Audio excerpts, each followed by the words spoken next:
Hello. Hi. As you can see, a show's about to happen here. I'm just interrupting this moment to say a few things. I'm Jennifer. I work here at the Greene Space. How many of you have never been here before? Wow, most of you. So did you hear about this through Theater of War or on WNYC? Okay, cool. Well, welcome. We're part of New York Public Radio, which is WNYC, WQXR, Gothamist. Do these names ring a bell? Anyone a member? Nice.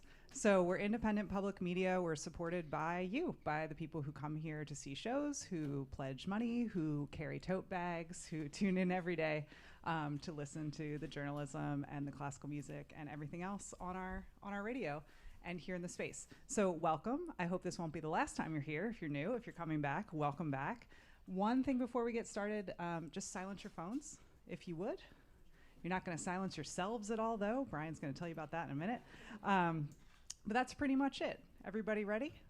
Okay, well then let's get on with the show. I want to introduce the founder of Theater of War, longtime collaborator, thrilled to have back, Brian Duries.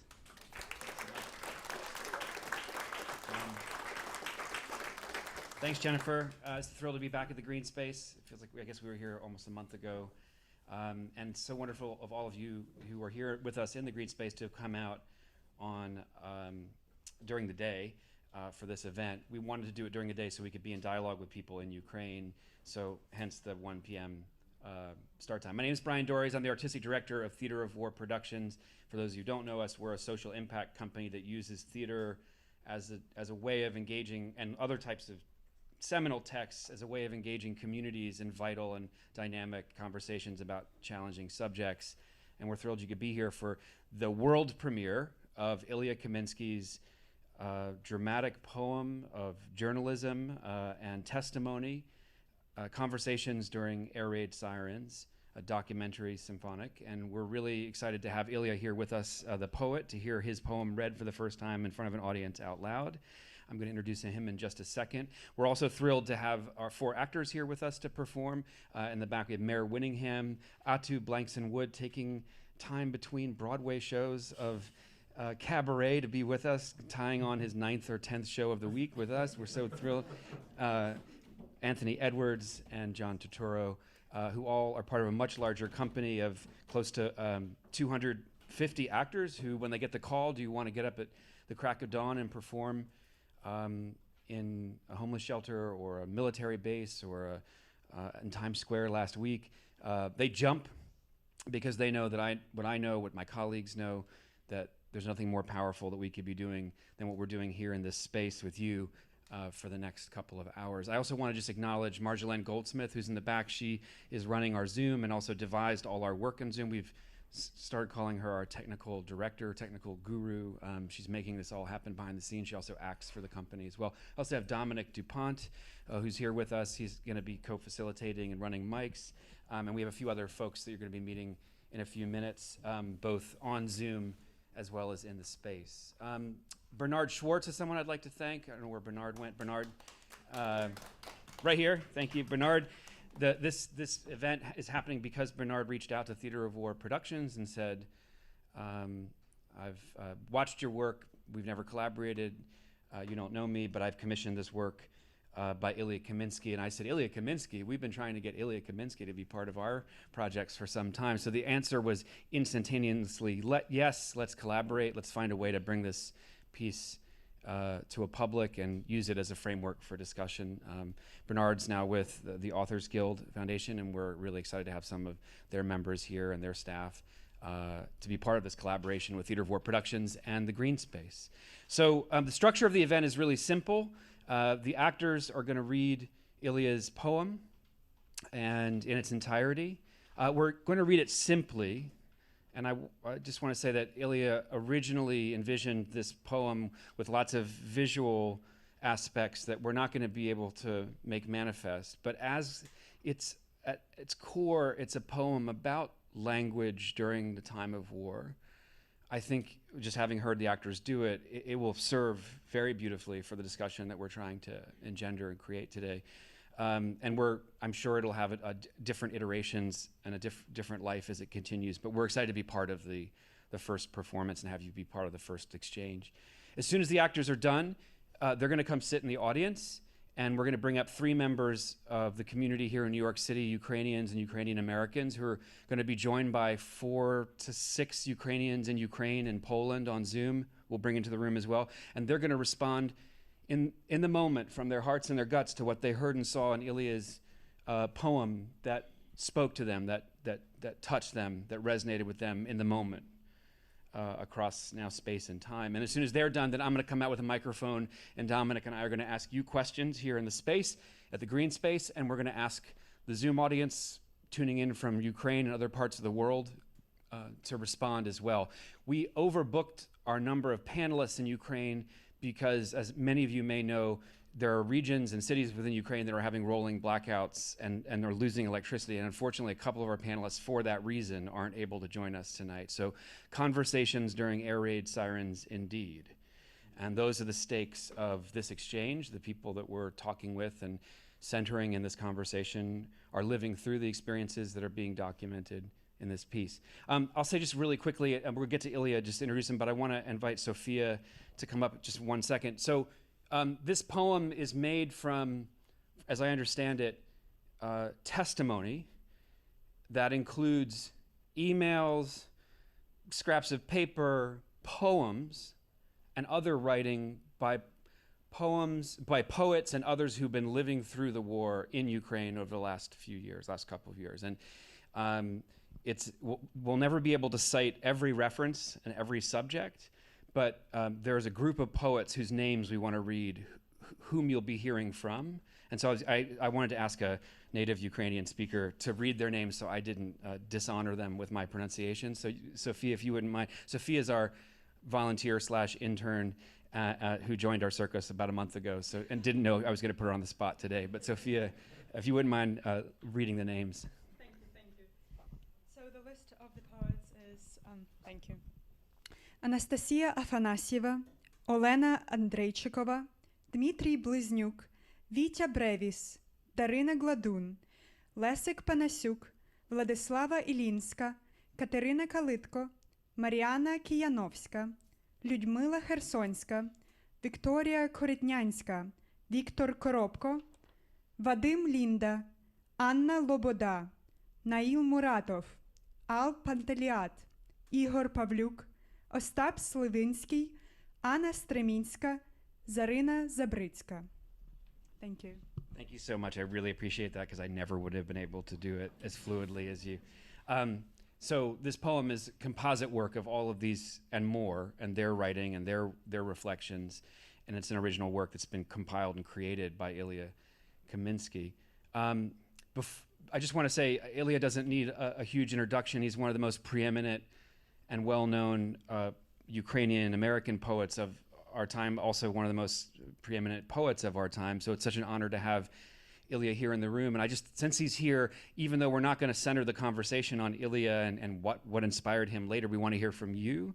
We thought it would be good to hear from Ilya, who volunteered to maybe say a few words at the beginning of the event about what inspired him to write this poem, and maybe the people he's honoring who were at the center of the poetry and with whom he works in Ukraine.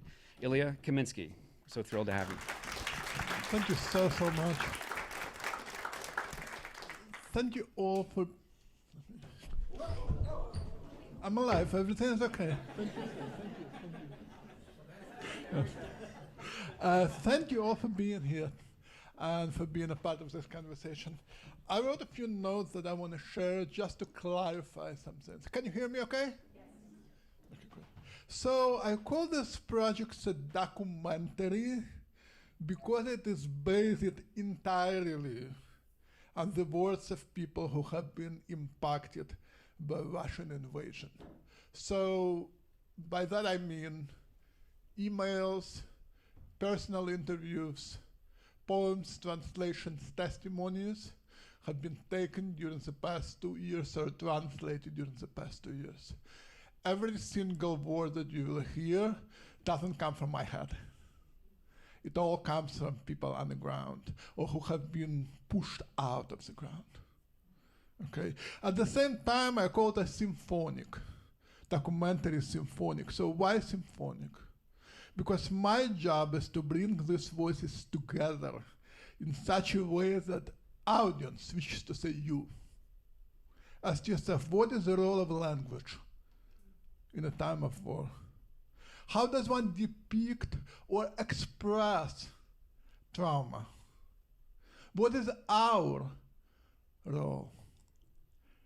Because the war is not just in some exotic, recently famous country called Ukraine. The war is right here, right now. And it is our job to either admit it or pretend that we do not see it. And it is up to you to decide which one. Brian, thank you. Bernard, thank you. Thank you to the actors for giving the voice to these words. The funding for this project will go to support of the poetry studio that we have started in Odessa during the last year, because little kids are sitting in a bomb shelter, sometimes for hours, sometimes there's no electricity. And it's a very numbing experience. So we thought it would be good then to give them some poems to think about, or a way to make poems themselves. Why poems? Why not prose? Because when you're running from a bombed building in the street, you're not running together with 300 pages novel turning the pages. If you're lucky, you have a few words or a tune or a rhythm in your head that you repeat to yourself to make sense of the experience that you're going through. So I will end by reading a rather light-hearted poem by a 10-year-old girl named Tamara that came out of the studio, okay? Tamara. I have a sore throat. The doctor will come and start bossing everyone around. Drink this and drink that. Whatever is sore in my throat is fed up with all these commands and leaves town. Thank you so much. Thank you, Ilya. Thank you for honoring us with the first reading. And we're going to turn things over to our actors and their reading of the world premiere of Conversations During Air-Raid Sirens.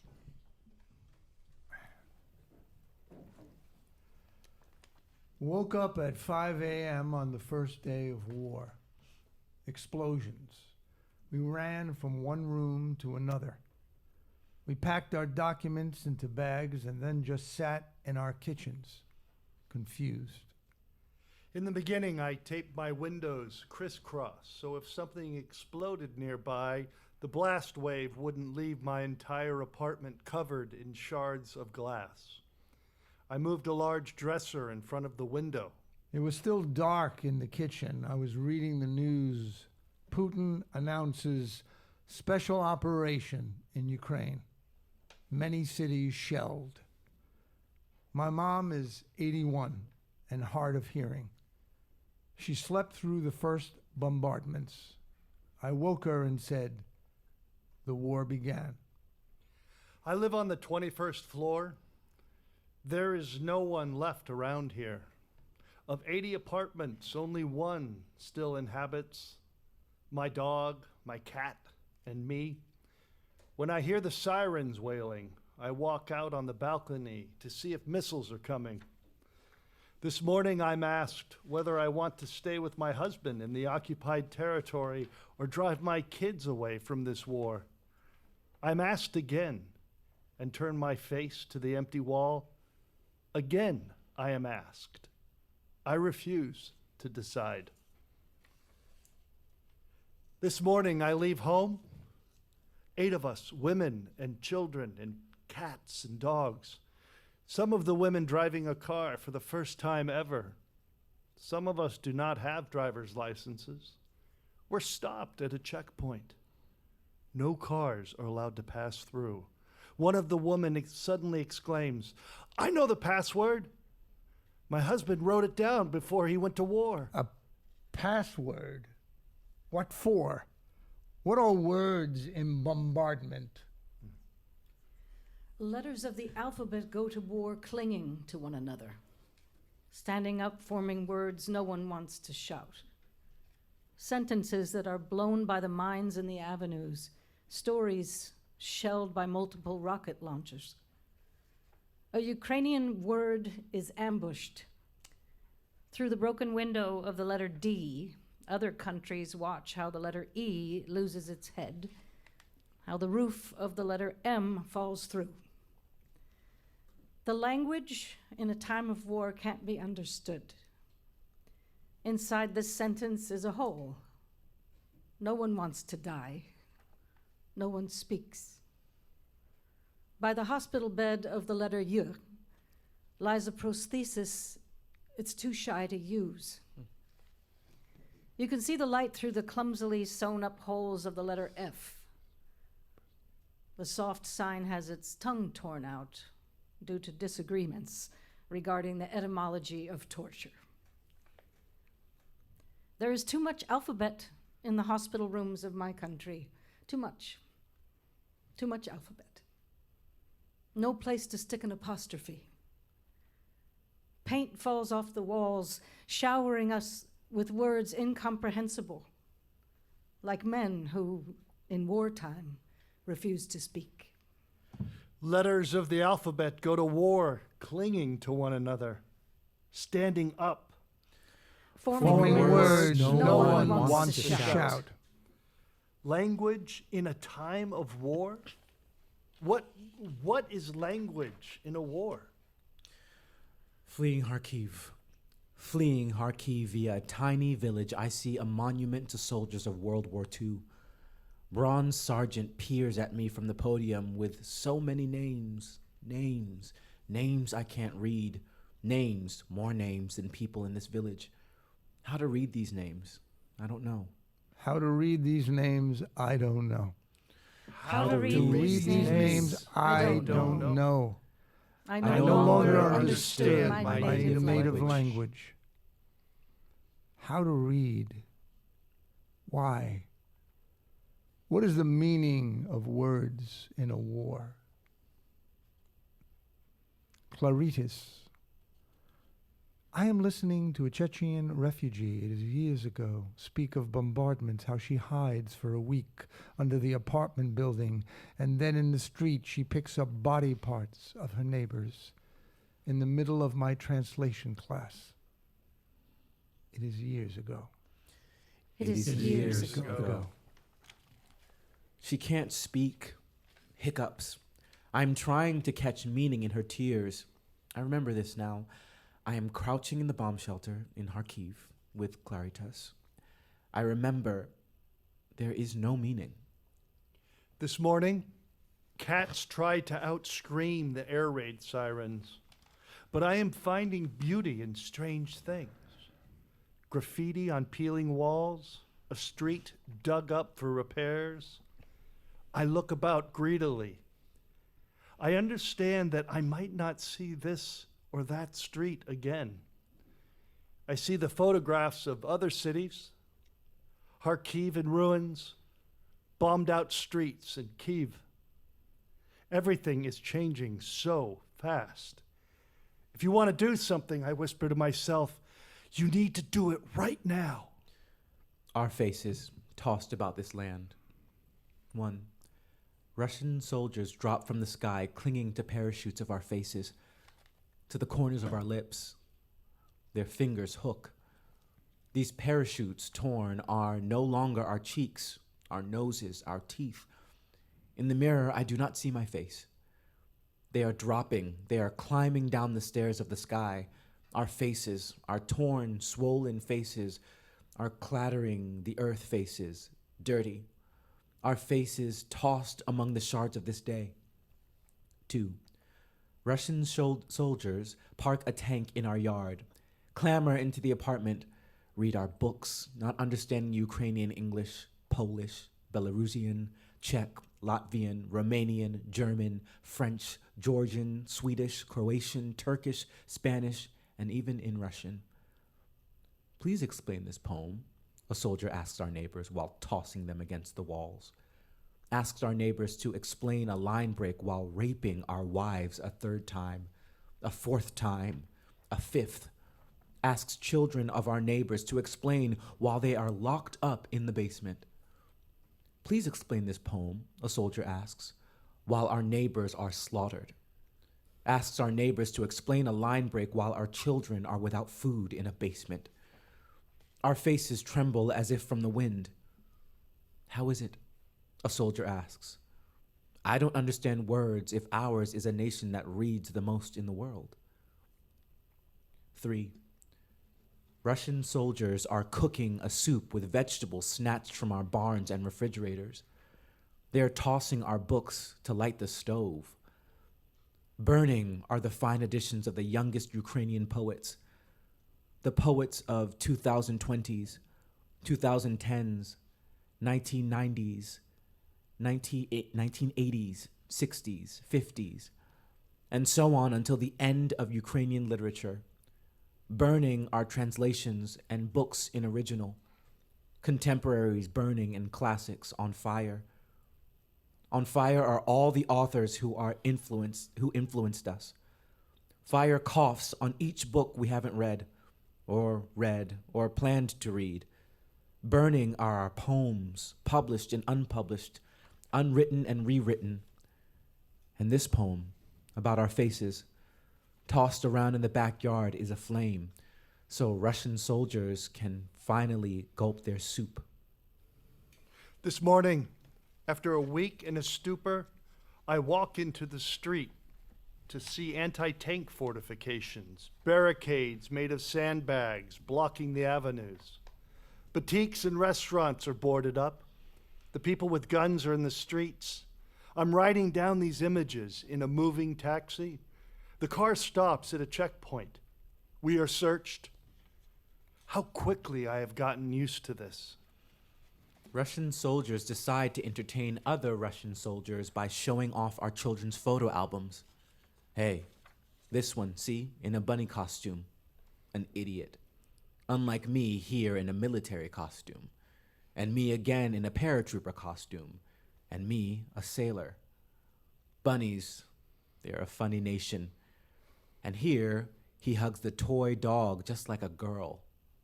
But I had a longsword. And I had a gun. And I ran with a rifle. They, these funny people, hug dogs with strange pictures. Hey, watch how the fire laughs. And so the childhood is flames and school years are flames. Their charred particles fly up and drop on our faces scattered about in the backyard. 5. Russian soldiers are like worms, yes. Like worms, they are crawling out from their black soil of Russia to die in the puddles of tears on this Ukrainian street. On the airplanes, they fly here, and on helicopters, they drop here, clinging to parachutes of our faces. On the warships, they are navigating across the waters of our day. In the sky, they are dying in the ground. They are dying in the water. They are dying. They are dying, but no laughter is heard. No laughter on the lips of our faces, which are tossed about in the backyards. I've seen today a 10-kilometer queue in Palanka and approximately 500 to 600 people that were walking on foot, mamas and kids. And it's snowing, and some kids are crying. Others have serious men's eyes. Buried in a neck, a bullet. Buried in a human neck, a bullet. Buried in a human neck, a bullet looks like an eye. Buried in a human neck, a bullet looks like an eye sewn in. Buried in a human neck, a bullet looks like an eye sewn in. An eye looking back on one's fate. This morning is volunteers distributing bread and sausages. This morning is strangeness, too, in the snow that has been falling for 3 days. Frost in Odessa, a vacation town in March. And this morning is the courage of an elderly neighbor an 80-year-old woman who survived Hitler's war, who every night says, you need to have a good wash and put on new clothes so that if they bomb you, you will be clean. Clinging to one another, standing up, forming words no one wants to shout. Sentences that are blown up by the mines in the avenues. Stories shelled by multiple rocket launches. The language in a time of war. The language in a time of war. The language in a time of war can't be understood in this sentence. This sentence is a whole. This morning, we're trying to cross the border by car, but our cars are stopped. We walk on foot for miles in snow and stand in an endless crowd that border guards say is the line to the checkpoint. The guards turn away from the crowd. They refuse to see it. Someone in the crowd screams, "We need a doctor, the old women are fainting." A Ukrainian word is ambushed. Through the broken window of the letter D, other countries watch how the letter E loses its head and how the roof of the letter M falls through. There are long lines for food. But this morning, my 92-year-old mother returns from the store, and in her bag are several cans of preserves given to her by a woman she doesn't know. The woman says nothing, just hands her food and walks, nods, and walks away. Is that language in a time of war? See the tail that wags the dog? Language is speaking the man. Look, the shovel is making a hole in the gravedigger. Brushes paint artists into the walls. The hip is wagging the dancer, see? The oar is rowing every person in the boat. Don't you see it? Here is a head that thinks a man into a man. In Kharkiv, before the war, neighbors hardly knew each other, except for saying hi in the yard. Many of the silly past conflicts seem foolish now, like if someone's dog pisses on someone's flowers and someone gets angry. Ha! It's a joke now, a comedy routine. After the war started, we all became one. We sheltered in the basement of our building, 11 people, 5 dogs, later 2 cats joined. The neighbor I hardly knew before was preparing dinner for everyone. We were bringing chairs, tea, coffee, sugar, everything we had. Canned food, a carrot, a piece of chicken. Whatever we still had left in refrigerators. The 9 days we spent in the basement were incredible. Then, one by one, the shelling became stronger, and after warplanes started to drop bombs on us, people began to flee. We stayed for 9 days and then left. My mother, my partner, my dog, and my cat. It was an early, snowy morning, and the road was sleepy. And the snow comes as if no one knows about us, and no one needs us, and there was no breath, no failure, and no earth that takes us inside. A Ukrainian word is ambushed. Through the broken window of the letter D, other countries watch how the letter E loses its head, how the roof of the letter M falls through. And the snow comes as if no one knows about us and no one needs us. And there was no breath, no failure. And the snow comes as if no one knows about us and no one needs us. And no earth takes us inside. Life is like a house. Yes, like our peasant house divided into 2 parts. In one, they wash the young dead man's body and keen. In the other, they dress a happy bride. What was most terrifying? The planes. Kharkiv is located very near to Russia's border, so authorities are not able to warn us in time about a plane coming. It takes 3 minutes or less for that plane to take off in Russia and to circle over Kharkiv. So we had a friend in a border village who messaged us a warning. Plane. That meant we had 1 minute to fall on the floor, close our ears, and open our mouths. A few moments after his message, we would hear the sound of a plane approaching. It sounds very much like normal planes sound, but there is that terrible whoosh of a flying bomb. That sound lasts about 1 or 2 seconds. Those seconds were my terror. During those seconds, I prayed, and then came an explosion. The language in a time of war can't be understood. Inside this sentence is a hole. No one wants to die. No one speaks. By the hospital bed of the letter Y lies a prosthesis it's too shy to use. You can see the light through the clumsily sewn up holes of the letter F. The soft sign has its tongue torn out due to disagreements regarding the etymology of torture. There is too much alphabet in the hospital rooms of my country. Too much alphabet. No place to stick an apostrophe. Paint falls off the walls, showering us with words incomprehensible, like men who in wartime refuse to speak. Time has stopped. The days have become similar to each other and different only in some special news from the front line or the number of air raid sirens. Time has stopped. All of us agree.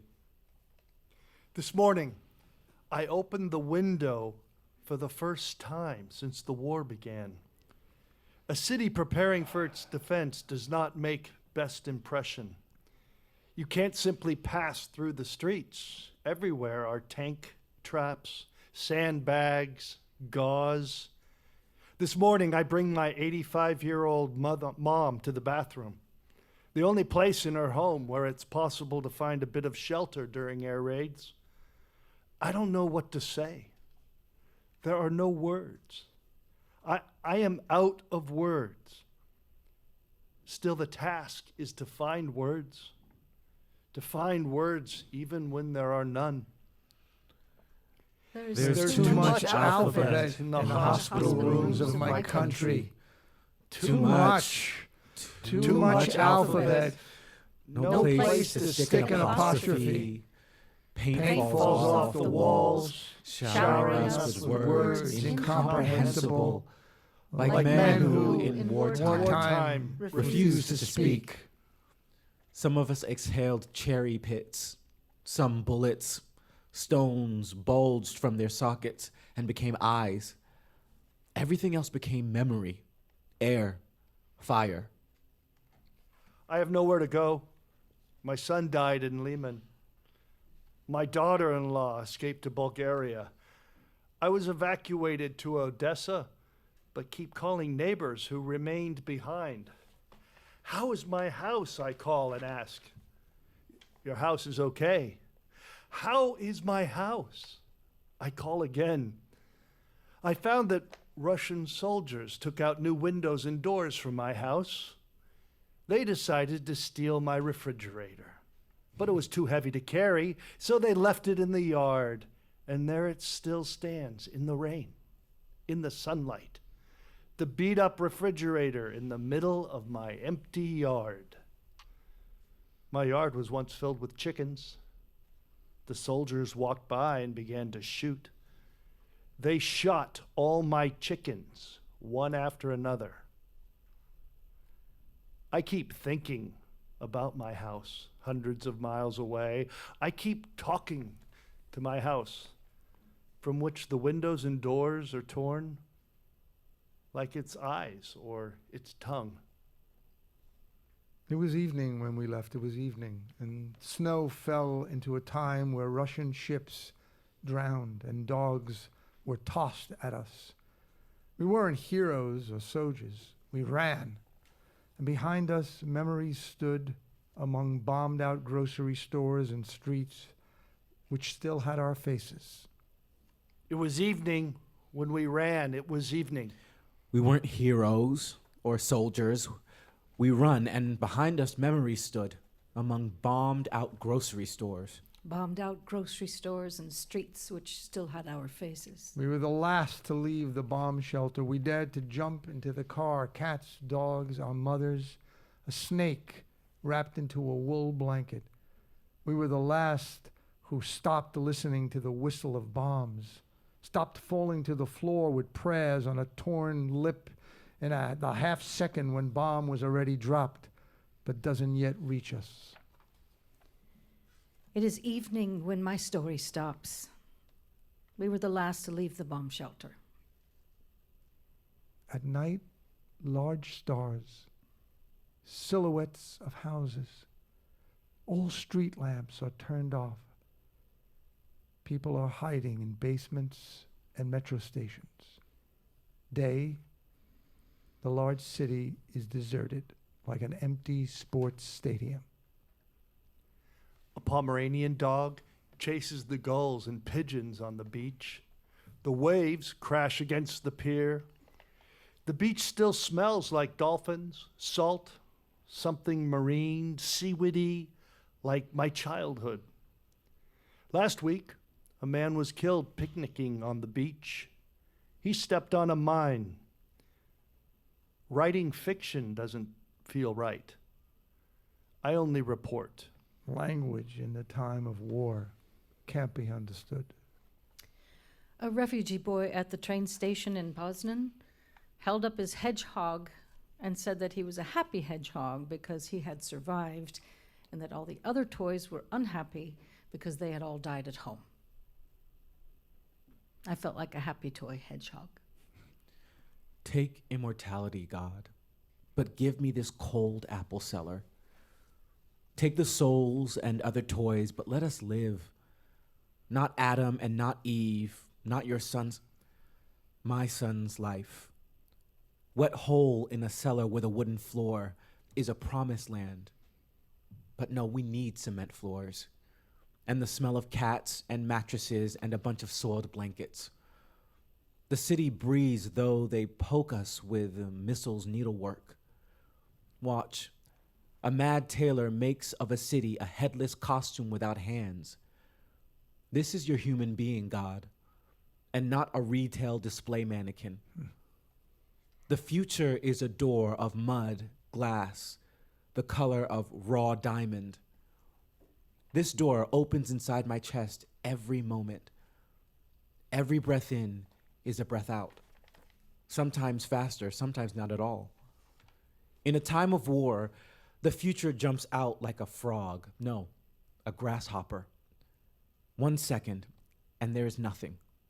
No future. Just emptiness pulsating. In peacetime, the epic licks us off in measured strokes. But now the mad teeth of a Kremlin gremlin chew on us. And our land is decorated with bloodied fragments of cement walls. I see a soldier's hat diving in snow after my neighbor, Miss Valya. The murderers are lit from inside by the saliva of their sick ideas. I see them 12 miles off. As the thoughts jump like pebbles on thick ice, the breath turns into a white seaweed. We are holding hands while night hungry like an animal sniffs at balconies. Eyes whiten. Is anyone here alive? The walls of this town are tossed out of the ground with their roots. The staircases are torn up like unfinished poems. The body on the asphalt is a black-red sleeping bag. Is that a person? I don't know. Is that a person? The evening jumps. We have no place on this earth, you and I, God. But you can't drown in the sea of blood, sea free of people. Watch. These centipedes of tanks crawling on their mechanical knees won't swallow this street, that street, this street. Odessa cats make it into the story because they're everywhere. War or no war, Odessa loves its cats. Even more so during the war. I think the cats are fatter. Their fur is shinier. They sleep on anti-tank devices and on mined beaches. I talk to myself. To God, that is, I pray. I pray more and sleep less. There is now tense silence torn apart by voices of sirens summoning us to bomb shelters. No former goals, no former jobs, no former habits, no former stores we used to visit for food every day, no former walking routes, no former landscapes, no home, no former dreams. Pure nothing. Clear sheet. You're born again at the age of 40. Only a book of memories with you, a book that you read to the end and there are no new chapters. And you, like a newborn, try to learn to walk again. Open your mouth to speak. The language in a time of war can't be understood. Inside this sentence is a hole. No one wants to die. No one speaks. By the hospital bed of the letter Y lies a prosthesis it's too shy to use. You can see the light through the clumsily sewn up holes of the letter F. The soft sign has its tongue torn out Due to disagreements regarding the etymology of torture. There's too much alphabet in the hospital rooms of my country. I can't talk about the war with my friend who escaped miraculously from Bucha after hiding in a basement without food or water. She's in Austria now. Her son has started stuttering, but I can't even talk to her about that. I can't talk to my neighbors back home anymore. They don't talk about anything with anyone now. I don't want to scare you, but please talk to me. Language in a time of war. You and I are language in a time of war. What is language in a time of war? What do I remember of war? How one day a horse falls off a platform when a train takes a turn and there is no one to come back for him. No one to pick him up from below the embankment. Kids give him grass and he lies there with broken leg and a dull eye, like a sign left by the retreating night to make a path for the night that is to come. The end of our dramatic presentation of Ilya's poem. Thank you very much for your attention.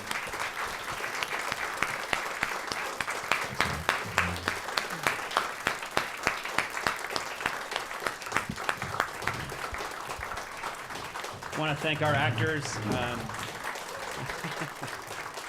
We're going to sit in the audience. I'd like to invite our panelists to come up and join us. We're going to be bringing up our Zoom, and I have our Zoom panelists activate their videos now. And as we're making this transition, I want to mention a couple things I forgot to mention. One, if anyone needs an assisted audio device, we have 4 in the room, and just raise your hand, someone will bring one to you. 2, there's captioning on Zoom. For those of you who are watching on Zoom, you can activate the captioning by pressing the button at the bottom of the screen. And 3, because I'm forgetting my own, there's audio interpretation and on Zoom. So if someone speaks, you want to choose the English. If you want to hear Ukrainian spoken and translated into English, we have English for this room here. But if people would like to speak Ukrainian in the Zoom audience, when they raise their hands, you can. It'll be translated for us, and we'll be able to hear. It's a miraculous new advancement in technology, which we're so thrilled. We actually we performed our last project on the war in Ukraine, the Suppliants Project, in the football stadium at the University of Notre Dame, and no one believed us that technology would work. And then someone said Slava Ukraine. It was immediately translated into English, and the entire stadium, people were there. It wasn't filled all the way, obviously, but it's a remarkable thing that we can now speak across languages and borders in this way. So while now that the actors are in the audience and our panelists are on stage and our panelists are joining us on Zoom, I just want to plant the first seed of the first question I'm going to ask you as an audience as soon as our panelists are done. Those of you who are with us here at the Greene Space at WNYC in New York City,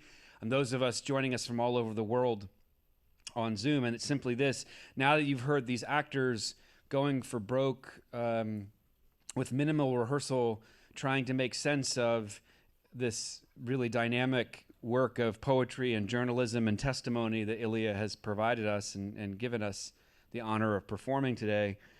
And you know, the text is written from lots of different forms of testimony and pulled together in this way.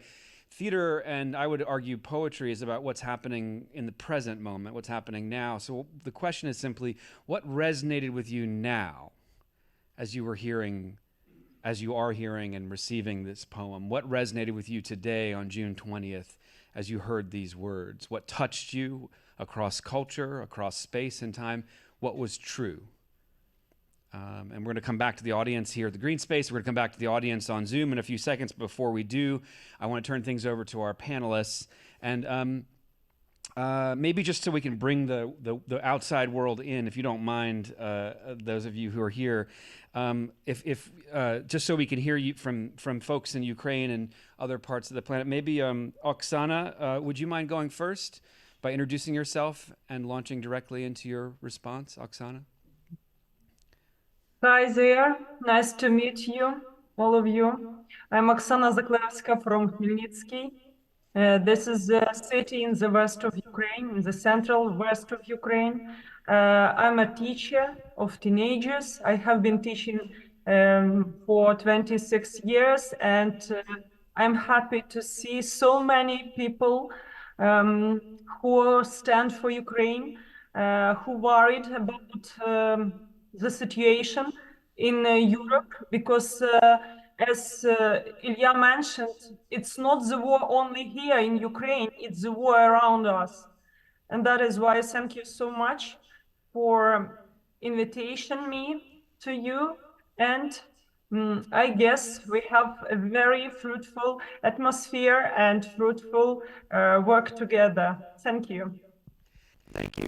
So, Oksana, would you mind just jumping in? What resonated with you? What spoke to you in the reading today? What touched you? You see,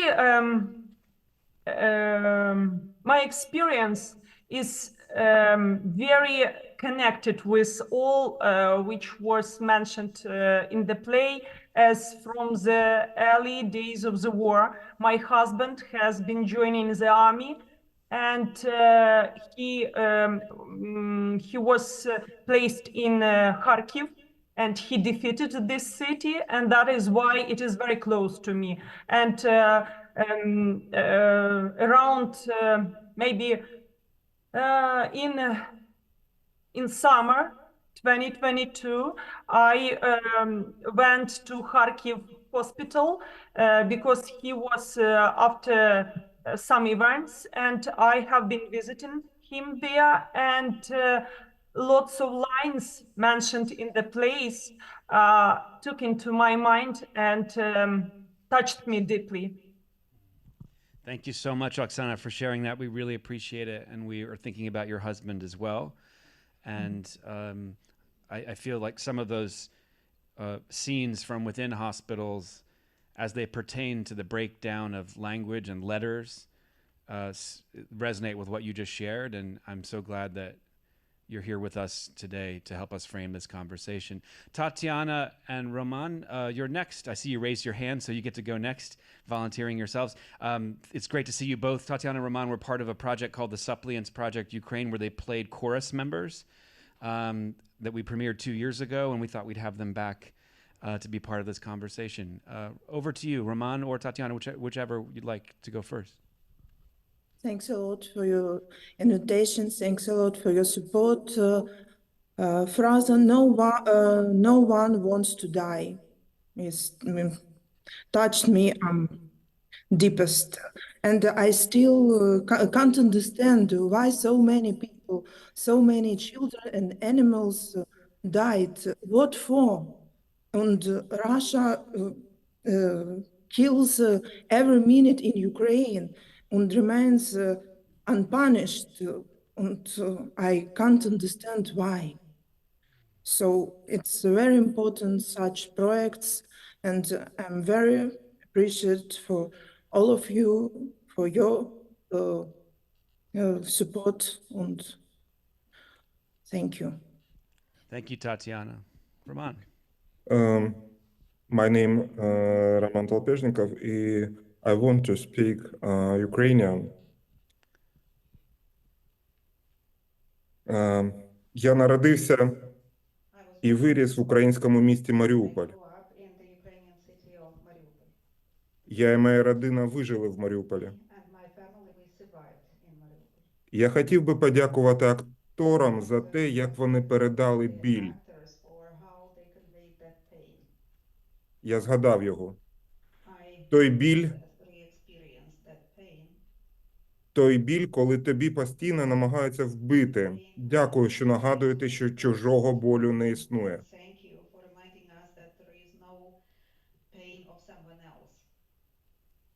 Моя 8-річна дитина бачила те, що не повинна була бачити ніколи.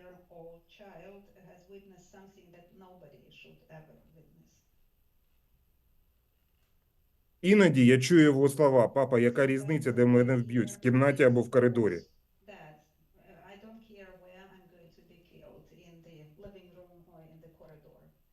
І це мій біль. Я гадав, що живу в цивілізовані часи, де життя людини недоторкане. Я помилявся. Російська агресія змінила мій світ. Дякую, що говорите, як це болить. Болить за Україну. За кожного, хто не повинен був бачити це жахіття ніколи. Thank you for all. Слава Україні!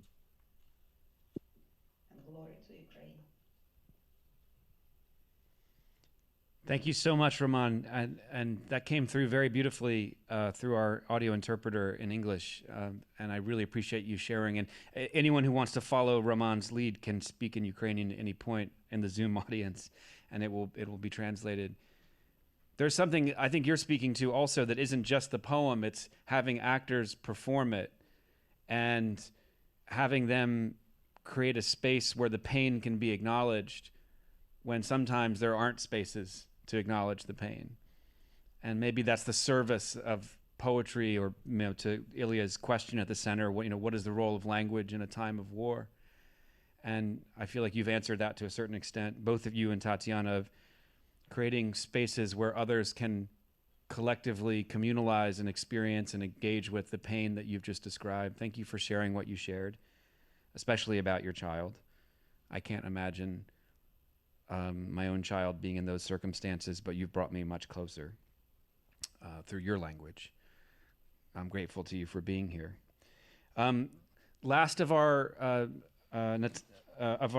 Zoom panelists for now, Veronica, thank you so much for joining us. This is your first time with our work. We're grateful to you. Would you please introduce yourself and what resonated with you? Yeah, sure. My name is Veronica. I'm also from Khmelnytsky region, and I'm Oksana's student. This presentation have brought a lot of memories for me and people that are close to me. And I think the main idea that struck with me is writing fiction doesn't feel right. Because as writing myself, I do it for fun. Sometimes I do it to show my emotions or my feelings. But when I started doing it after the war, it doesn't feel right. It doesn't feel like I have the right to actually show my passion about something, my feelings, positive or negative. Just doesn't feel like it's important. And I think war stopped a lot of us from being creative or showing ourselves because of all that pain. We closed in ourselves and it hurts, even though we don't show it. Thank you so much, Veronica. It's so powerful to have a high school student's perspective in the conversation so early. Although I imagine you've experienced so much more than many high school students in our country could ever imagine. So it's grateful to have your perspective. And this theme of how language and how fiction don't serve the reality of the present moment, the experience of war, or fail to, or how language can shut down, or the ability to express language can be curtailed at the center of the poem. So I appreciate you highlighting that and continuing to bring it back into the room. Thank you, Veronica. I appreciate that so much. Anya, we were going to move to our in-person, but please stick around. As I mentioned to you, we'll keep you here, and at any point you want to jump back into the conversation, we will bring you back in. I hope you will. You can use the raise your hand function, but we're going to sort of split the difference and move between both worlds, the in-person here and the hybrid world out in the world. Veronica, would you mind introducing yourself and what spoke to you today? Yeah, sure. My name is Anya Solovey. Sorry, Anya. Anya, I'm sorry, Anya. No Thank you, problem. Veronica. And yes, Anya. Yes, my name is Anya Solovey, and I'm Ukrainian. Was born in Kiev. I spent already some time abroad, but yeah, I work for Razum for Ukraine, and my team, like, we help volunteer teams and NGOs in Ukraine who help civilians.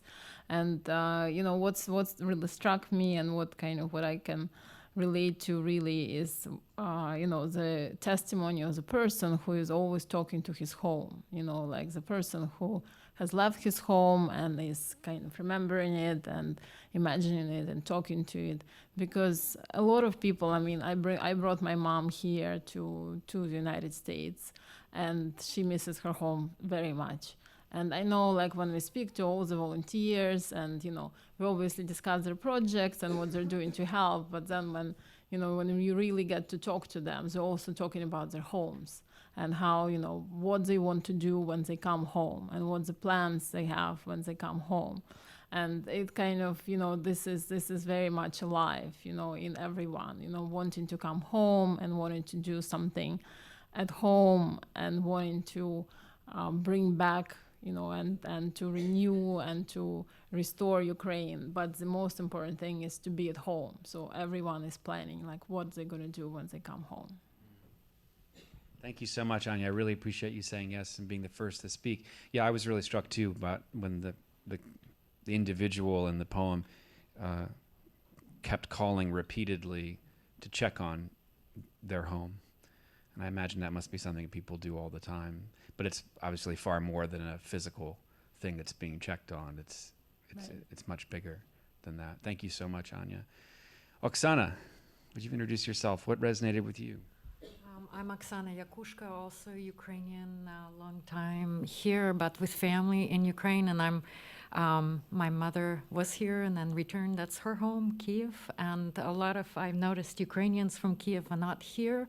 I know I talked to her yesterday, and the blackouts began around 3-4 p.m.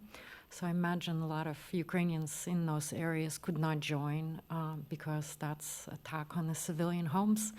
And what stood out to me this time is in Bucha, the readings about Bucha, about the language, the letters D-E-M spell out home, dim, in Ukrainian, and we're covered in letters of stores. And I'm thinking about Bucha is suburb of Ukraine. I grew up there.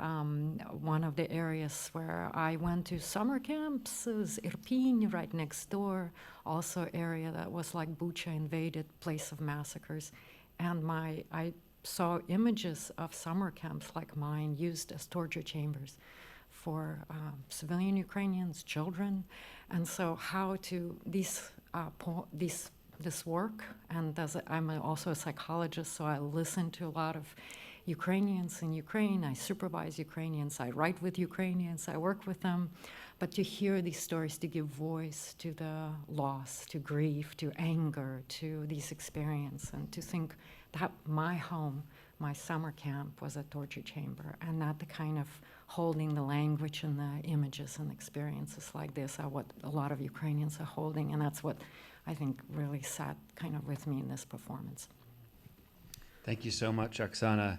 I also want to just thank Oksana. She's been part of Theater of War Productions for several years. She's one of, and this can be you too, she wrote to us a cold email and said, I'd like to encourage you to do a project on the war in Ukraine. And then she helped us not only translate a play by Aeschylus into Ukrainian and find audio interpreters, but helped us produce and stage that project both on Zoom and also in several other spots. And so I'm just grateful to Oksana for her presence. And now that you're on the panel, all you have left to do is facilitate the conversation, and you're well equipped to do so. So maybe you can graduate to my role and I can retire next time.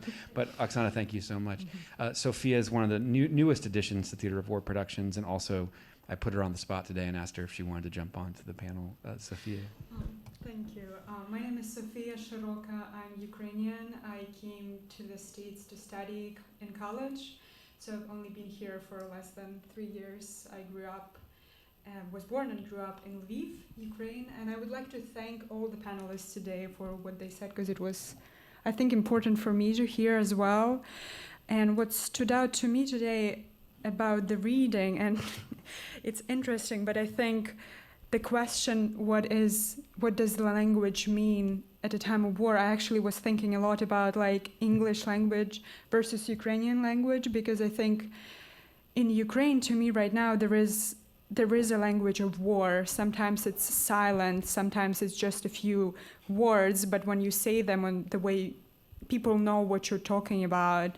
But then when it comes to English, and this line, I wrote it down, language speaks the man, and it's almost like in English, I don't know how to speak about war in English at all, and I don't feel that, because it's not my language, it's like I'm crossing the line and being like, oh, but can we have this conversation? Am I allowed to have this conversation? Yeah, and I would like to thank you that we are having this conversation right now in English. That's why I think it's very powerful. Thank you. Yeah, thank you so much. Sophia, I feel like we are having this conversation in English, but I appreciate you acknowledging something, the tension that's in the poem itself.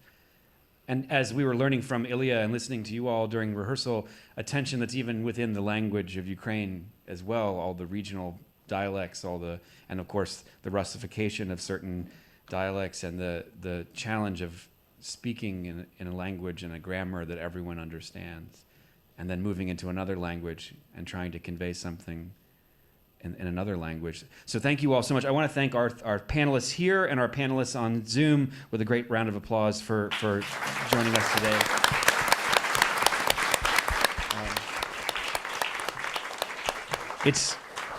It's absolutely no small thing to get up in front of an in-person or a Zoom community and make such personal connections to something that's so immediate and so deeply felt in the present moment for all of you. And I just want to thank you for your courage and your candor, for getting us started, and for showing a way forward into a conversation where we don't have to speak in perfect sound bites, and we can just be present with our reactions and thoughts. And as I mentioned to you before, I'm going to turn my back to you, but not out of disrespect. And Dominic, I don't know where you are, but Dominic has a microphone. This is Dominic DuPont, who also facilitates, is our community liaison at Theater of War Productions. So now that you've heard these, I'm going to now turn out to the actors. Those of you, turn out to the audience. Those of you who are watching on Zoom, all you need to do is use the raise your hand button at the bottom of your screen, and we'll promote some of you into the room and into this discussion with us. And the same basic question I mentioned earlier is what we'd love for you to respond to, at least at first, which is, now that you've heard the actors go for broke, and you've heard these Ukrainians and Ukrainian-Americans making such personal connections to their own experiences of the poem, as it was read today by these amazing actors. What spoke to you today in the room here at the Greene Space or on Zoom as you heard this poem read live? What touched you in the listening? What spoke to you in your experiences? What was true? Now we're going to start here in the Greene Space, but we'll certainly move out into the Zoom audience in just a second. But in every room, no matter how big or small, there's always one extremely kind person, usually the most attractive person in the room. Was that a hand? Okay, great. Yeah, I knew it was you all along. Thank you so much. Yeah. Oh, okay. Hi. First of all, thank you so much. This is really amazing. And I haven't been to this space or your something facilitated by your organization, and what you all are doing is incredible. I have friends and family in Ukraine. And I particularly wanted to reflect on just the general question of what does language mean in a time of war, and then in particular, I think, Sophia, what you had mentioned, that question itself is the thing that sat with me, which I know is maybe broad and abstract, but I have thought a lot between this and other events in the last handful of years about people's tendency to talk and talk and talk and talk, and how war can take that away. And it revolves so much around language, with like freedom of speech and journalism, but also just war is a physical act. And you had used the expression, there is a language of war, and that language isn't just words. And, when I think of poetry, I think that poetry does this thing that it allows kind of almost a more romantic meaning to the present and to what we are all living through. Sometimes when it's chaotic and senseless and, there's nothing worse than war. And hearing everyone's experiences is harrowing, and yet somehow, I feel grateful to listen to it, and I feel like I'm a part of something.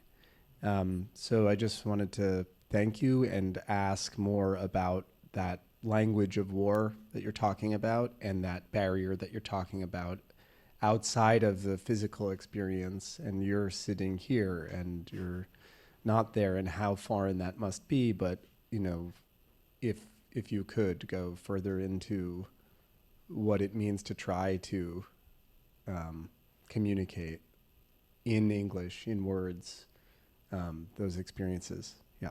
Thank you so much.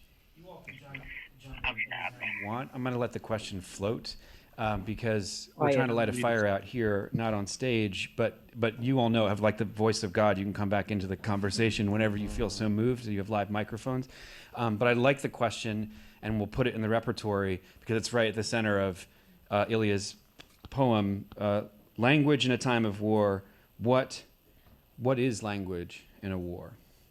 And we'll let that float, and we'll let those who've spoken. But maybe you don't have to be as attractive or as intelligent or as kind as our first speaker. But maybe before we go to the Zoom audience, someone else in the room. Yeah, you're pointing out someone. It's like I see hands. Okay. Yeah. What I found in the poems that were put together was the first-person narrative. Most of it is written in the immediacy of the person experiencing it. And it's a split-second terror that you're existing in. It's like when John was speaking about one of the planes, and you hear the planes, but this plane is different because you hear the swoosh sound. That's the place that you're living every day. And it feels as if, how does one ever recover from that is my personal place of where do we recover from living underneath that terror every day?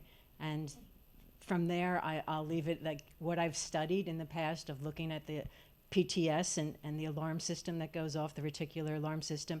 We have to find a way where we can help people come back into a place where they can heal their body once more. And I thank you so much, because when you spoke today, I was with you.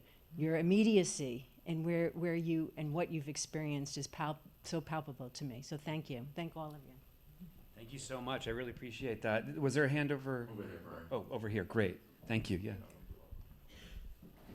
I just wanted to say thank you to everyone who has taken their time to be here today, because I think this is one of the most important things we can do, is talking about this human experience.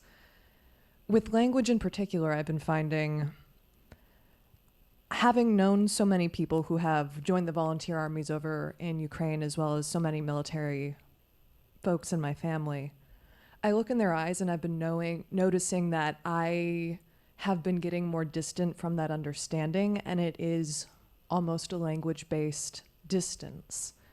Where my husband watches the YouTube videos that are going about the war strategies happening, and he's very much into that side of things, and I've been realizing I can't comprehend the numbers. I can't comprehend the numbers anymore, but what I can comprehend are these images that were so artfully and painfully strung together, the happy hedgehog from The Boy in Poznan, or even just walking a grandmother who's 85 to the bathroom. Like, these are the things that I can understand, and just through being here with the images and the language and how it sits truthfully in someone's body as they say things about their experience, that's the language that I understand. And I just wanted to say thank you for bringing me a little bit closer to all of this experience. Thank you so much for sharing that and for making those connections. Let's go to the Zoom audience. Rusty, you've been waiting for a bit, or I think it's Rusty or /Molly. Rusty, what resonated with you today?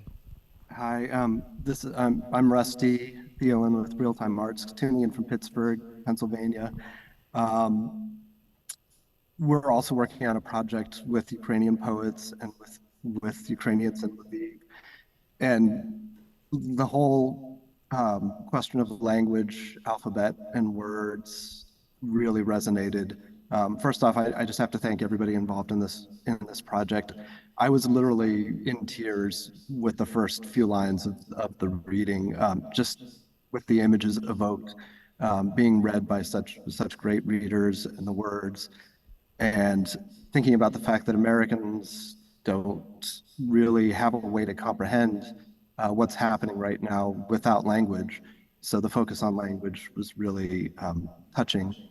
And working with Ukrainians, one of the things that really stands out in my understanding is how important language is and how it's being systematically erased in Ukraine, how the first thing that the Russian soldiers do when they invade is take down signs in Ukraine and replace them with signs in Russian, that sort of thing. I also wrote down the sequence about language, speaking the man, and the head that thinks a man into a man was very powerful. So those are the things that really resonated with me personally. And again, I just want to thank you all for bringing this really necessary work into existence. Thank you. Thank you so much, Rusty. I really appreciate that. Yeah, so one answer to the question is that language is an instrument of war.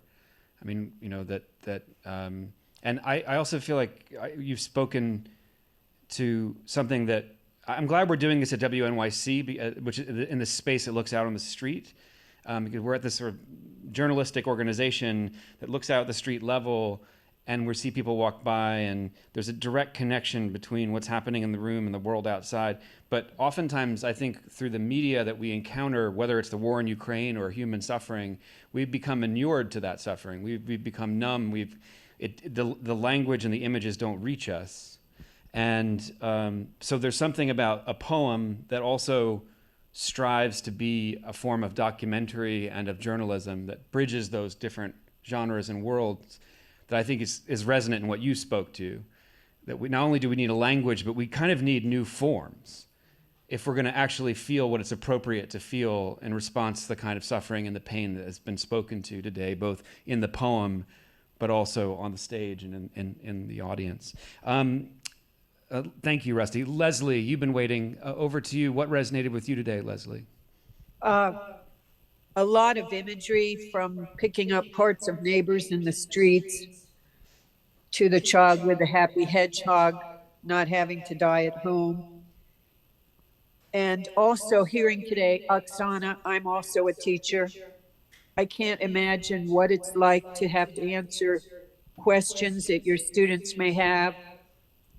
I wouldn't know how to comfort a student in a time like this. I'm a poet. I'm a writer. I try to use language, and I think I'm sensitive. I grew up with a father and uncles that fought in World War II. Someone who is like a sister who is next door and also listening. Grew up during Vietnam, in the war in Vietnam. And so with multimedia, I think that I understand, and yet I'm so far away from it. I recently found out that my brother, both of us are adopted. His father was Ukrainian, and he just had a grandson. He's 4 years old now. And I've started to collect stamps from Ukraine. They're beautiful. I want to make sure that my great nephew grows up knowing what has transpired during his early years, and events like this, that they cannot continue. I'm sorry. I became acquainted with someone in Eastern Ukraine. We correspond. It's through Google Translation. I don't know how much of my messages he gets, but I still cannot comprehend. And yet, the best that I can do, as one of the speakers said, is with words, but quietly pray for recovery, renewal, restoration. My next door neighbor has texted me that war always begins with one person. I wish that peace could come just by the efforts of one person. And I join with my friend in Ukraine that helps me collect stamps. He has every day a 9 a.m. moment of silence. And that here would be like 3 a.m. So I've made it 3 p.m. and now I'll think of the blackouts that occur there at 3 p.m., 4 p.m. in certain cities. And my thoughts, I join so many people that I know here that have come to love the courage, the persistence, the resilience of the Ukrainian people. Slava Ukraine. Thank you so much. I really appreciate everything you shared, and I also get the sense that it's not just language that we're after. It's a kind of consciousness that you're talking about through that moment of silence. It's something that poetry is and you as a poet know is a kind of technology or a vehicle for eliciting a kind of consciousness that's in this room and it's on Zoom right now. We may not understand each other's experiences, but through our imagination, not just through language, but through this consciousness, we can come much closer. So I appreciate everything you shared and how personal it was.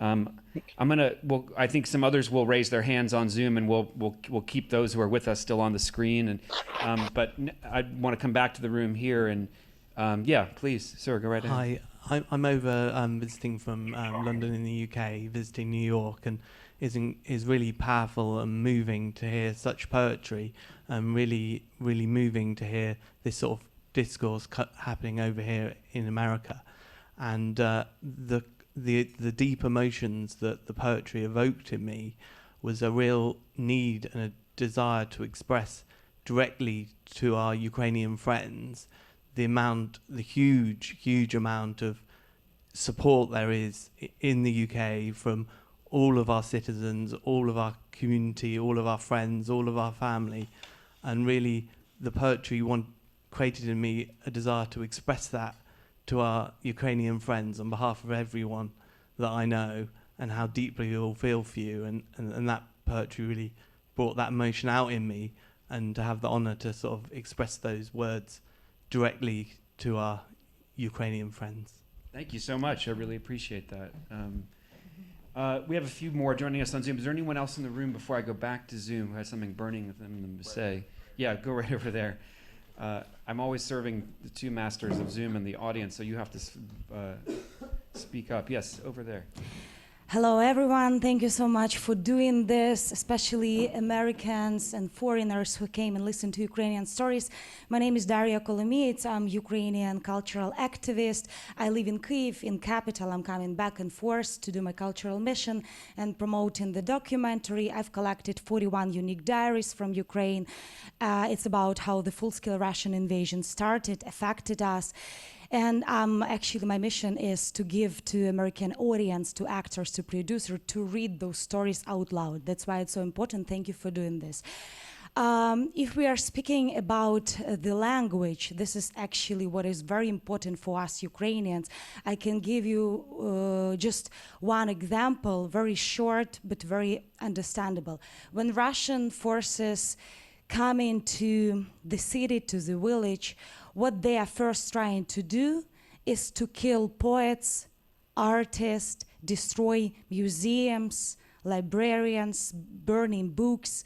Like around a month ago, a Russian missile completely destroyed Factor Druk. This is Kharkiv's print center. There were like thousands Ukrainian books that were printed in this specific public center.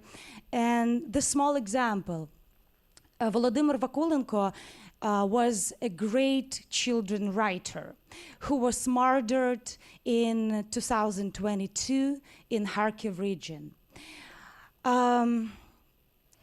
Another great Ukrainian writer, Victoria Amelina, found his diaries.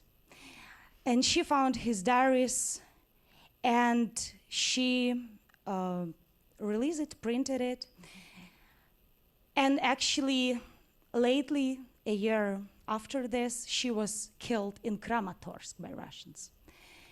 And his book, his diaries, were printed in this Faktor Druk, the printer center, that were destroyed by Russians. So when we are speaking about what they are trying to do, committing genocide by not just killing us physically, but trying to erase our culture, language, history, that's why it's so important that you guys today are giving voices to Ukrainian stories. Thank you so much. Slava Ukraini. Thank you so much. Thank you.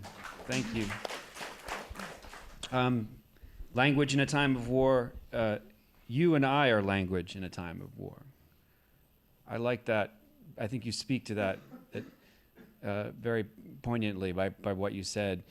It's not simply it's the embodiment of language in people and their stories that makes language resonate and meaningful, the stories that you're telling. Liz, you've been waiting for some time. Liz, what resonated with you? What spoke to you today? What was true? Are you there, Liz? Yes, hi. I found it very, very moving. I'm here in London, in the UK.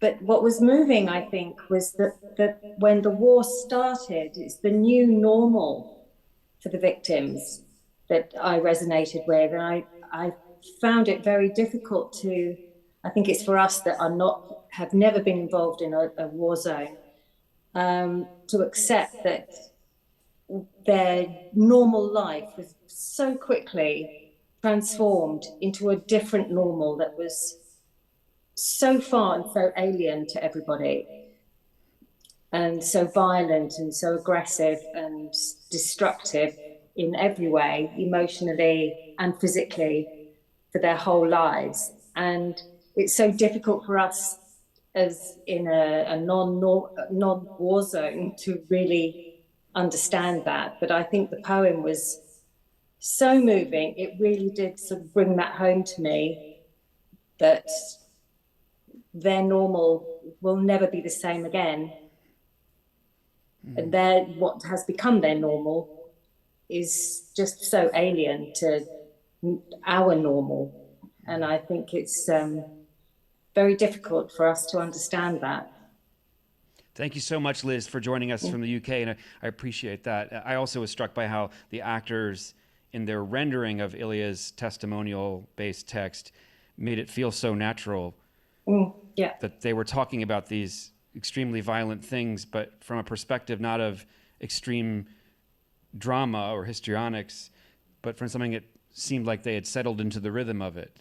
Exactly. And that's what's so disturbing and so distancing from our own experience of a world that isn't where violence isn't necessarily. I mean, it is here, but obviously, but not that kind of immediate reality. Thank you so much, Liz. Carol, you've been waiting for some time. What resonated with you today, Carol?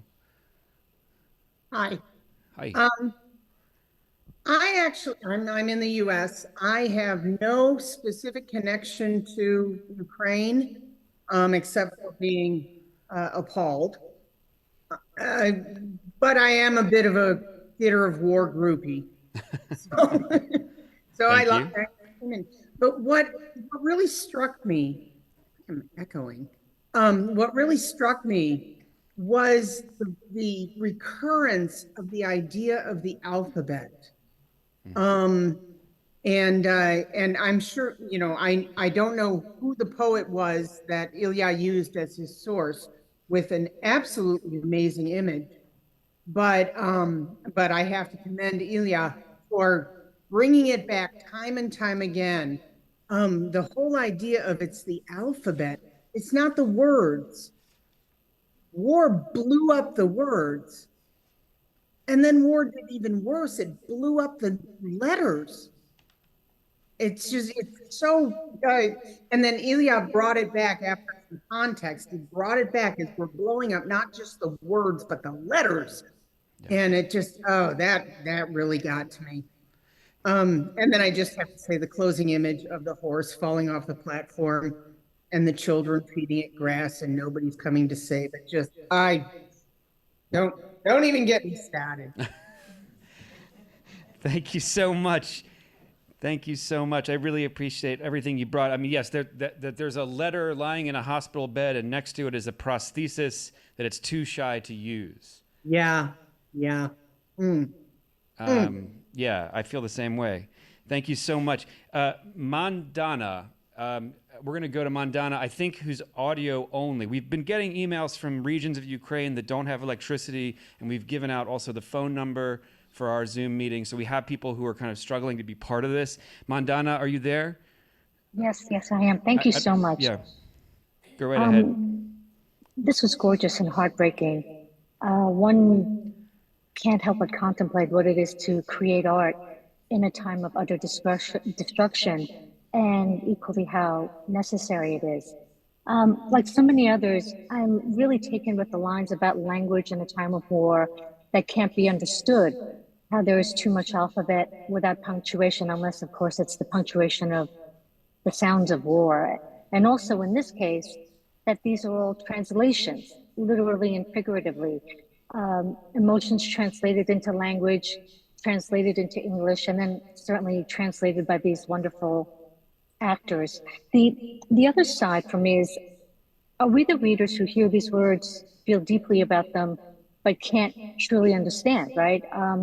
We often talk about the poetry of witness, and I'm thinking a lot about if it is enough to witness, to share, and to never forget. And finally, I absolutely love the way we've mixed different art forms together today, because I appreciate how poetry is often a solitary act, and how Ilya has created this documentary symphony. It has become something communal, a joint creation and collaboration that is crossing both nation-state boundaries as well as time zones. So thank you. Thank you so much, Mandela. I really appreciate that. I appreciate you bringing us back to translation, because that was something that's come up several times in the conversation as well.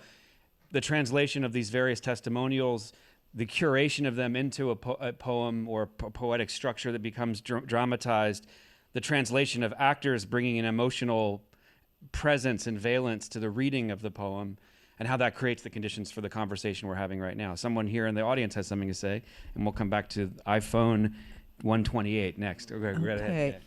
My name's Veronica, and actually I'm a translator. Perfect timing. And what I really loved, and what keeps staying with me, Ilya, is the M, the collapsed roof of the M.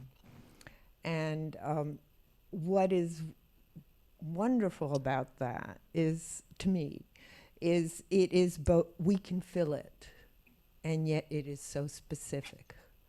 And I think this is why poetry is very powerful in times of war. Because on some level, how many destroyed bodies can you look at physically in terms of a picture? I mean, eventually you become very hardened. And something like a poem creates an image that you feel from the inside, as opposed to having it aggressively come at you. And I think that that is kind of what makes war poetry great.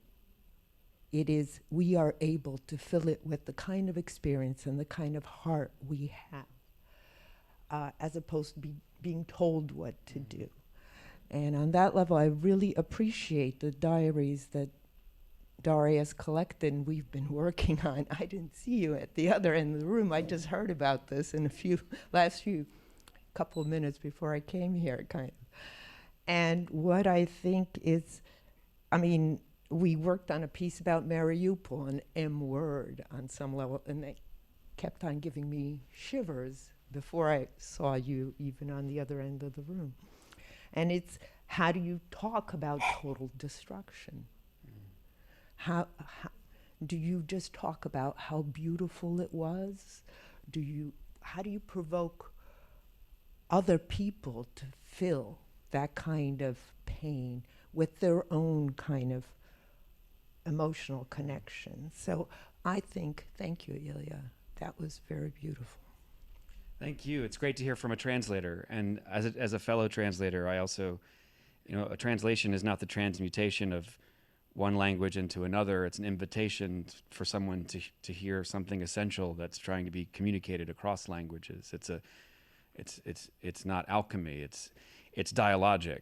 It moves in two directions, and that's at the center of this work. And I also appreciate that what we're dealing with in our culture and our world right now is an unrelenting stream of images of suffering that only moves in one direction. And I appreciate what you're saying about what about forms that leave space for you to fill in the gaps and participate in the act of translating. And what are we missing when the form doesn't have that? Is it not another act of violence in and of itself? On some level, I think the best war photography has not been the most graphic, It's the one that makes you feel like you're in the scene or could possibly imagine yourself in it. And that's why I really appreciate like Evgeny Malyevka's work or some of the others where you really get the sense of you can still look at it as opposed to turn away. And, yeah, and when you're implicated in it or you're part of it or you're in dialogue with it, then is it possible to consume it? Or is it a different relationship? And I don't mean to start a seminar on like Susan Sontag's on photography right now, but I appreciate everything that's been brought into the room. And I forgot Sue, so we'll go to Sue next if you're still there, Sue. And then we'll go to iPhone 128. I'm very curious to hear who comes. Sue, what resonated with you? Hi. I guess I'm going to speak in images. Okay. And emotion, because that's what resonated with me. The hurt that so many people are experiencing in the Ukraine, in Palestine, in so many countries. I think because of boundaries, and again, war, I'm not exactly sure of my heritage. I think it's what's now Ukraine, but was in Poland at the time. And the use of language then and now to promote certain ideas. I taught school in Poland for a while, and people my age and a little bit younger were not allowed to speak certain languages after Russia came in my opinion, as part of the attempt to promote and solidify empire. The use of certain buzzwords to promote war. I'm in the US, and I remember weapons of mass destruction. And we were all supposed to rally around the war that was in the interests of the US, not because they cared about the people in the area, but in my opinion, for other purposes. And I guess I could say, kind of like the young woman who is in the Ukraine now. It's like almost I have no words, but I have to try to find words. And current words, like who is the aggressor and why, and what is the interest? For me, it's really important to try to figure out what's the interest of the US. Does the US government really care about the people of Ukraine? And I keep drawing parallels with Palestine, although the US is taking, the government of the US is taking, I'll say different sides there. But in that war, the use of the word anti-Semitism as a powerful inciter to this war. And it's all very disturbing because people are hurting because of this sort of stuff, obviously. And yet we and I have to find ways to use words. And how do we use words with our young children? I teach first and second grade. And how do we use words with our young children to help them understand what's going on in the world? Their role, wars in it. In this country right now, there's a lot of attempt at suppression of history and wars. And to me, it all comes together. What do we do about it? I'm not really sure. Thank you. Thank you so much, Sue. Thank you for your patience. Thank you for forgiving us for forgetting about you for a second there, and for bringing your perspective into the room. I'm going to let so much of what you said float because it was so powerful and spoke for itself, but I hear what you're saying about the way that language can be weaponized. I mean, I'm using a martial metaphor. Theater of war is a martial metaphor, but we mean it as a provocation to interrogate how we euphemize violence. How do we talk to children when our language is riddled with martial metaphors that we've internalized? And what happens when highly militarized democracies or other types of governmental structures use language to promote a kind of martial attitude toward an aggressive attitude toward other countries and other parts of the world? And I like the question you asked about the U.S. government and do we really care about people who are suffering in countries like Ukraine? I think it's an important one. I appreciate you naming it. Is there someone in the room here before I go back to iPhone over here? Yeah, thank you. Yeah, Nate. Hi. Good to see you. Good to see you too, and good to be in a room where it's okay to talk about what's awful or where what's awful is being centralized. So I appreciate everyone and everything here. I resonated with, or the parts that really stood out were all of it, but the family and the neighbors in the basement who used to bicker over their dogs urinating on their lawns, and that seemed like a farce now compared to sharing everything for the sake of survival in a basement in the 8 days that were, the word wonderful wasn't used. It was something like amazing.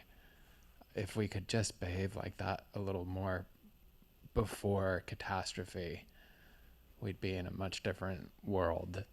And the other line was also, as one of the panelists spoke to, as a writer myself, that writing fiction doesn't feel right, that I'm a reporter. That really, really speaks. I spent the first 2 years of my life in Peru while there was a civil war going on. And I'm a meditator, and sometimes in my meditations, strange things arise, and I've been feeling maybe what that did to me as like assuming that bombs going off is normal, as the beginning of the poem spoke to. I don't, like, there's some part of me that just expects crisis to be the norm, and as a climate activist, I'm sometimes wondering if that's one of the reasons that I'm okay completely locked on the collapse of our living planet that will spur many, many, many, many, many more wars. And so I just really appreciate everyone sitting here speaking what is not pleasant to speak about, because it does draw that image of the neighbors in the basement. That's how I perceive a room like this. Thanks. Thank you, Nate. Thank you for tying all those things together. I love the question, and it's something at the center of our work. Why do we need a disaster or a catastrophe to come together and find common ground in humanity? And is it possible to find that humanity before disaster strikes? I like the connection you make between your climate activism and the war that you witnessed. and the reciprocity between war and what's happening to our planet, and also your role within it. War can be a catalyst for all kinds of things, some of them good, even though I would trade back the war. This poem wouldn't exist. And so I really appreciate it. But this thing about it being unpleasant, I don't know about you, but maybe it is just me, but it took me about 100 performances of our project. We've now done thousands of performances of the last 17 years to figure out that I just wanted to create spaces where people would talk about it. You call it unpleasant, but I think there's something deeply pleasant about facing it together rather than in isolation, and a culture and a space and a world that now isolates us in all kinds of ways, and the media through which we're isolated. So I appreciate you, Nate, bringing all those things in the room. Nate was part of a project we did in Times Square last week with Extinction Rebellion. I'm so delighted to have Nate back with us. iPhone 128, are you there? Yes, I am. Oh, that's you. Excellent. Hi. What Thank resonated you, Brian. with you? My name is Linda Pallotta, and I thank you so much for doing this today. It's sad. It's a sad state of the world when you don't have things don't run out for theater of war to present. It's a statement of the world. I've written several shorts on the Ukrainian war called Mother Ukraine, Layers of War, and ironically, Mother Ukraine. And The Soldiers is one who shows the perspective of those fighting in the front lines from both sides. They both have the same feelings, the feelings of rage, venting their rage, of fear, of disgust, of who to trust. So the poems that are from the civilian perspective have to be melded with those that are actually fighting and the fears that they experience. I belong to a playwriting group, and someone had told the group, why isn't anyone writing about the war in Ukraine? What's happening now? But that was 2.5 years ago. And the sad situation is that I think the world has gotten frozen. We're frozen to the news. People don't feel it anymore. We just put it on TV and then we turn it off. We put on our feelings and then we turn it off.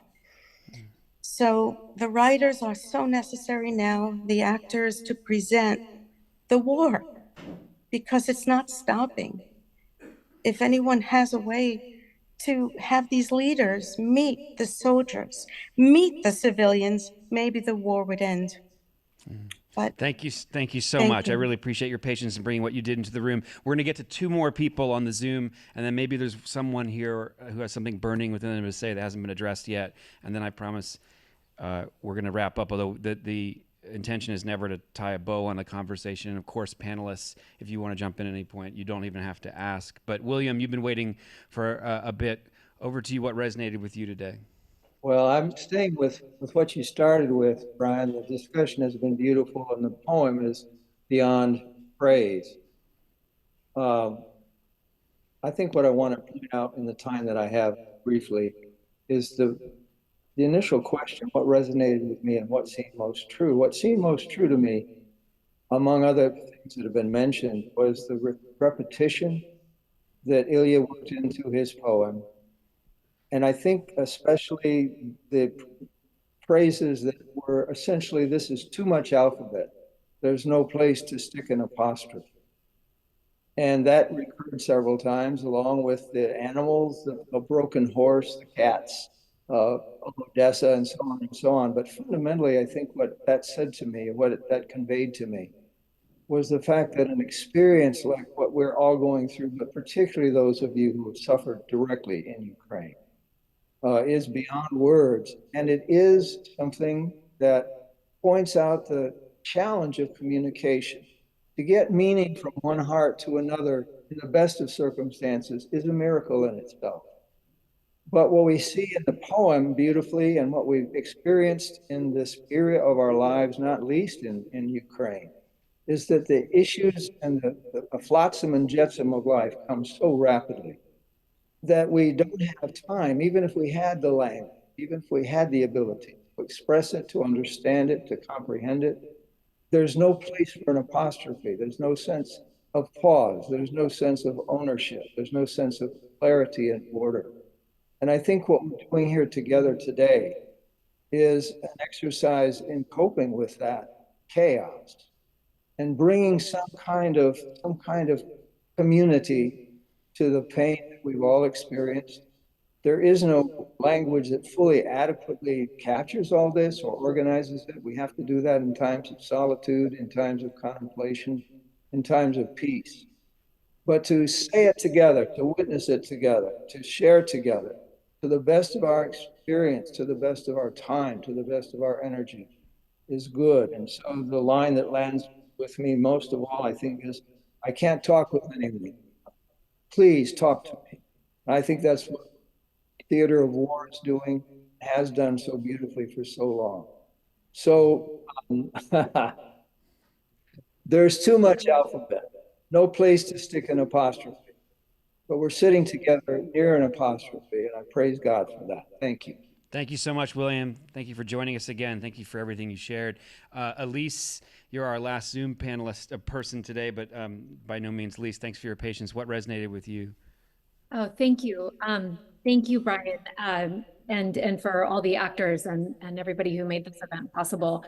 The thing that is that landed with me at the onset of all of this is when Ilya, and thank you for all your work and your writing and collecting of these words, was I think you put it as the war is right here, right now, and I've been thinking or feeling a lot about what that means in terms of how I'm not just relating to what I'm hearing in a kind of imaginative sense in relation to, you know, I have an 8-year-old, and so the hearing about an 8-year-old, and I have a 10-year-old hearing about a 10-year-old, it triggers something imaginative in me, and of course that is stirring. And I think that the thing that I'm also is trying to or is to recognize that space is also being made for what sits truthfully in our bodies about being implicated in this, that the war is not here just because I can imagine what it's like, or that words from somebody writing from a war zone can land with me as a fellow human, but there's something about the war being right here because we are actually part of it, you know, that it's actually, I'm not part of it because I can imagine what it's like to be there, or that I'm being moved by words of someone who is there or who has been there and has experienced this. And I think that's, I guess that what that's bringing up for me is this other kind of, I guess I'll call it war trauma that we, even from very far away, are holding, even if we have not ever been in a war zone ourselves. That is maybe collective and intergenerational, or simply just because we are human and we are culpable for this. And so I suppose to try to sum it up is just to say that, Brian, I feel like what you're doing with this space that you're holding, and the many other spaces that you have held and created over many years, it's processing, not just listening to other people's trauma, but it's also starting to process our own, the things that keep us frozen and unable to talk. You know, if you and I are the language of war, then that war is in us as witnesses too.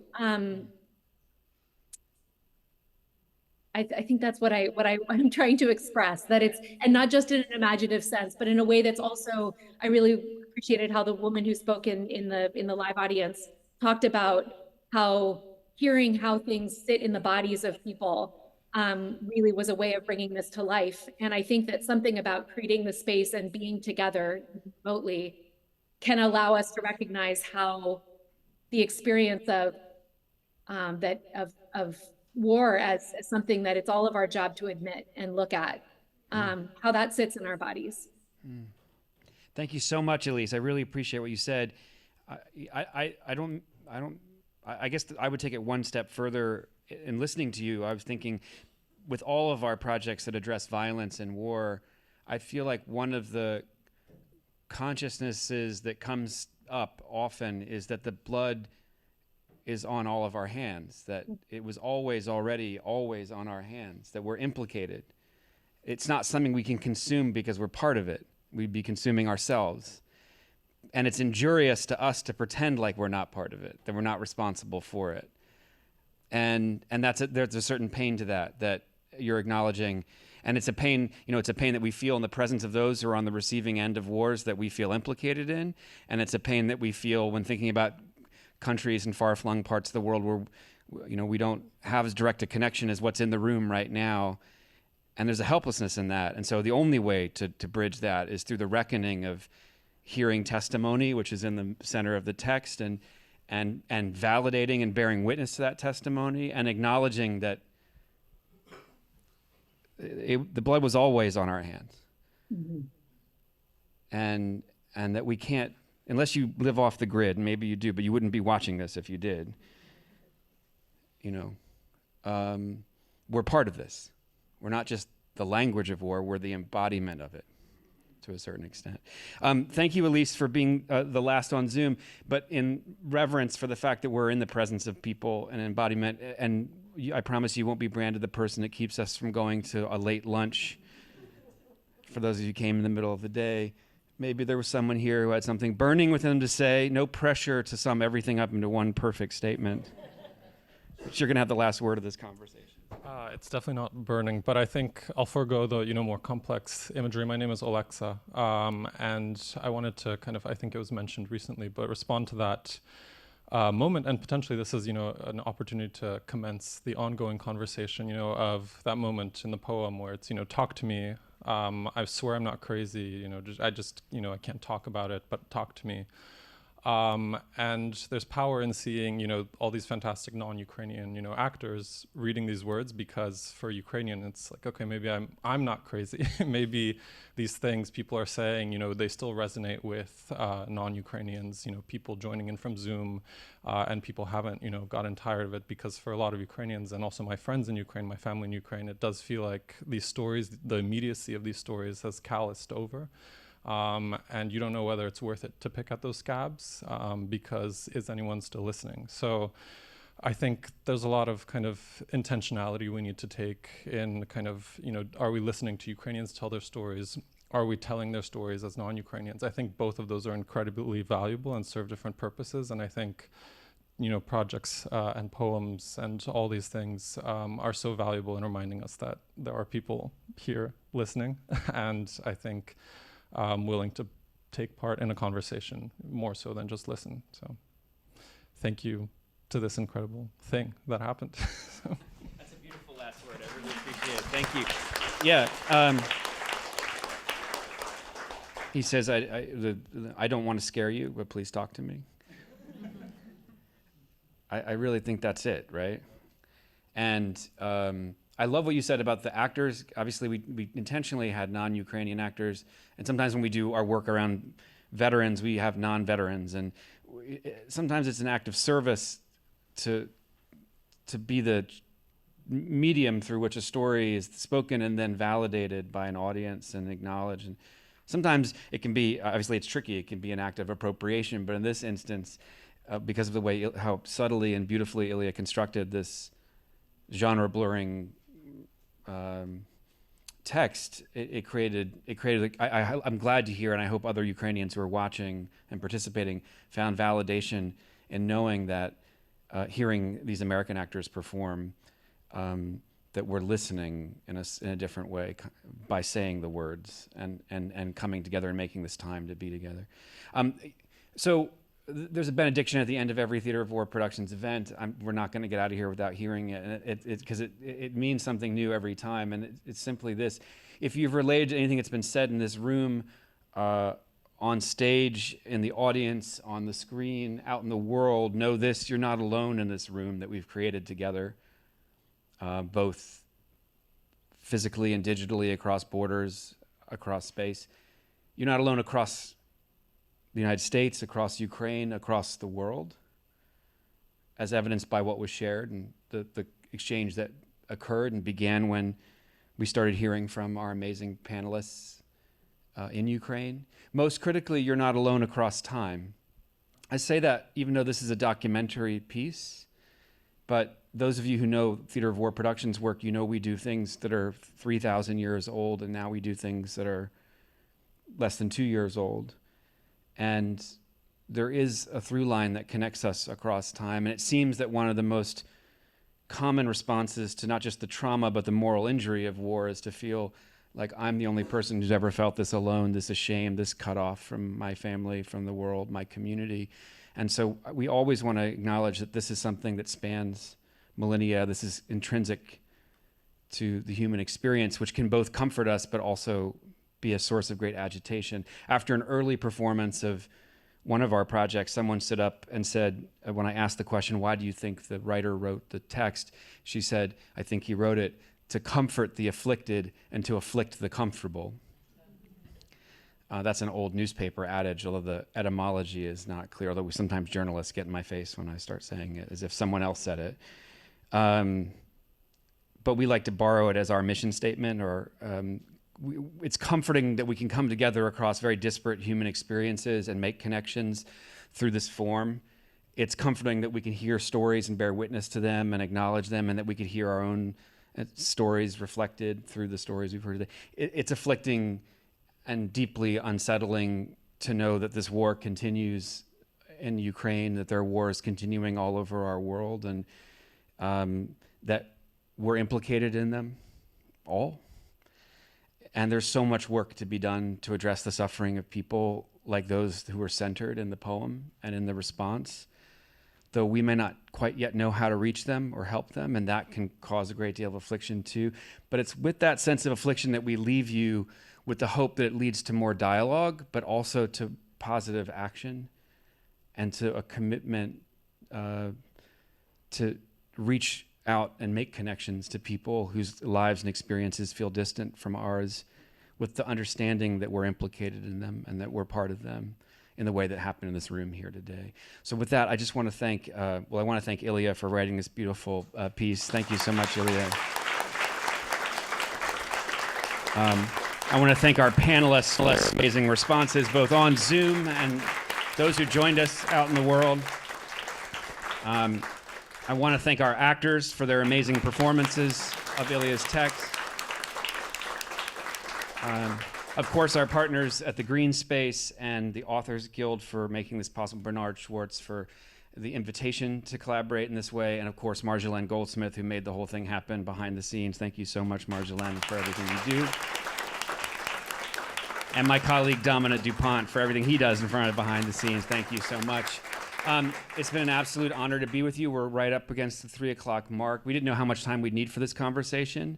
If you came or you joined us on Zoom, you're now on our mailing lists. If you weren't already, sorry, I apologize. You can always unsubscribe. You can follow us at Theater of War. After a very busy couple of months with performances all over the place, including last week in Times Square, we're going to take a little break, but you'll be hearing from us again when we come back up.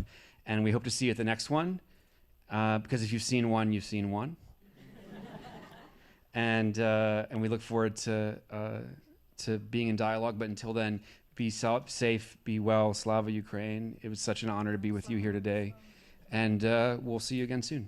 Have a great afternoon. Take care. Bye-bye.